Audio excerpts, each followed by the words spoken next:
Vous êtes bien sur Héritage Télévision. Bonjour à tous et bienvenue dans cette nouvelle édition du journal. Voici tout d'abord les grandes lignes. Le président de la République démocratique du Congo a présidé le vendredi 7 mai dernier la deuxième réunion du Conseil des ministres par vidéoconférence. Plusieurs points figuraient à l'ordre du jour selon le compte rendu lu par le ministre de la Communication. Élément à suivre au début de ce journal. Et puis ici, à Lubumbashi, début c'est samedi 8 mai de la première phase de la campagne de vaccination contre la Covid-19 avec le vaccin AstraZeneca. Vous aurez à suivre les détails en bref au cours de ce journal. Toujours ici à Lubumbashi, l'insalubrité demeure persistante au quartier Bugunga. Plusieurs coins sont envahis par des odeurs nauséabondes, notamment par le canal Naviundu. Vous aurez à suivre un élément réalisé par Israël Mouteba. Voilà tout pour les titres. Bienvenue à tous, si vous nous rejoignez sur la télévision à Grande Vision. Je le disais, le président de la République a présidé hier vendredi 7 mai la deuxième réunion du Conseil de ministres par vidéoconférence. Plusieurs questions étaient à l'ordre du jour selon le compte rendu lu par le ministre de la Communication et porte-parole du gouvernement Patrick Mouyaya. C'est notamment l'organisation des élections de gouverneurs dans les provinces concernées par des conflits permanents entre le gouverneur et les assemblées provincial. Le chef de l'État a chargé quant à le ministre de l'Intérieur de faire appel à la Commission électorale nationale indépendante pour amorcer le processus. Il a par ailleurs demandé au ministre de l'Enseignement supérieur et universitaire de mobiliser des moyens à mettre à la disposition des professeurs pour faciliter la production des syllabus. Il a en outre recommandé au ministre de l'ESU de travailler avec son collègue de transport, voie des communications et des désenclavements en vue de mettre à la disposition des étudiants des bus pour faciliter leur mobilité. Pour sa part, le Premier ministre Jean-Michel Sama Lukonde Kyenge a annoncé la tenue prochaine d'un séminaire gouvernemental, séminaire qui permettra de renforcer la cohésion au sein de son équipe. Il a invité l'ensemble de son équipe gouvernementale à respecter le délai légal des déclarations du patrimoine conformément à l'article 99 de la Constitution, indique le compte rendu. Ici, dans la province du Haut-Katanga, le gouverneur Jacques Yablakatoui a présidé la réunion hebdomadaire du Conseil des ministres. C'était dans la salle des banquets du gouvernorat de province. Plusieurs points étaient inscrits à l'ordre du jour. C'est notamment la situation sécuritaire en province. Les comptes rendus est lu ici par le ministre de la Communication, Ars Joseph Kayumba, dans ses propos recueillis par Esther Dur et Basile Bilali. Suivez. 1. De la communication de son Excellence, Monsieur le gouverneur de province. Dans sa communication, l'autorité provinciale a, de prime abord, commencé par remercier les membres du gouvernement provincial pour l'accueil chaleureux qu'ils avaient réservé à son Excellence, Monsieur le Premier ministre, lors de sa visite de travail qu'il venait d'effectuer à Lubumbashi. Poursuivant sa communication, il a informé le Conseil de l'arrivée imminente de son Excellence, Monsieur le Président de la République, chef de l'État, son Excellence Félix-Antoine Tshisekedi Tshilombo à Lubumbashi pour une visite d'État. 2. Situation sécuritaire.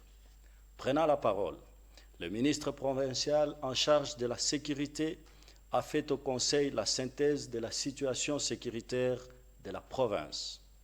Celle-ci demeure relativement calme. Cependant, la province fait face à deux principales menaces, à savoir, primo, les Maï Bakatakatanga. Pour y faire face, nos forces de défense et sécurité ont mis en place un dispositif qui a permis d'arrêter un certain nombre de ces inciviques. De la situation épidémiologique de la Covid-19, ayant pris la parole, le ministre provincial en charge de la santé a fait au Conseil la synthèse de la situation épidémiologique de la Covid-19. À ce sujet, il a annoncé le début de la campagne de vaccination volontaire ce samedi 8 mai 2021 pour le personnel de santé ainsi que les volontaires âgés de 55 ans et plus. De la situation épidémiologique de la Covid-19. Ayant pris la parole, le ministre provincial en charge de la santé a fait au Conseil la synthèse de la situation épidémiologique de la COVID-19. À ce sujet, il a annoncé le début de la campagne de vaccination volontaire ce samedi 8 mai 2021 pour le personnel de santé ainsi que les volontaires âgés de 55 ans et plus. 4. État des lieux de l'opération Zéro Trou. Le ministre provincial en charge des infrastructures a porté à la connaissance du Conseil que les instructions de son Excellence, Monsieur le Gouverneur, sont suivies à la lettre. Les principales artères de la ville qui ont été endommagées par le pluie diluvienne ont été réhabilitées et le travail continue quant à ce. Commencé à 11h04, la réunion a pris fin à 15h30. Je vous remercie. Parlons santé à présent. La première phase de la campagne de vaccination contre la COVID-19 avec le vaccin AstraZeneca démarre ce samedi 8 mai à Lubumbashi. L'annonce a été faite le mardi 4 mai dernier par le comité de coordination de la vaccination anti-COVID-19 et ce après la réunion présidée par Joseph Sambi-Boulanda, ministre provincial de la Santé publique dans les Hauts-Katanga. Initialement prévu, nous rappelons, le 1er mai dernier, les autorités provinciales avaient repoussé les débuts de la campagne de vaccination anti-COVID-19, le temps de former les vaccinateurs et lever le problème logistique. Dans la province du Sud Kivu, la motion de défiance contre le gouverneur a été rejetée le vendredi 7 mai dernier par 24 députés provinciaux sur 44 votants. 20 députés ont cependant voté pour le départ de Théo Ngouabidje. C'est la deuxième motion initiée pour le départ du gouverneur Théo Ngouabidje. Une autre avait été rejetée par la majorité des députés à l'Assemblée provinciale le 26 décembre 2020. C'est le vendredi donc 7 mai dernier. Dans ses éléments de réponse, Théo Ngouabidje Kassi a estimé que cette nouvelle motion était un acharnement contre sa personne.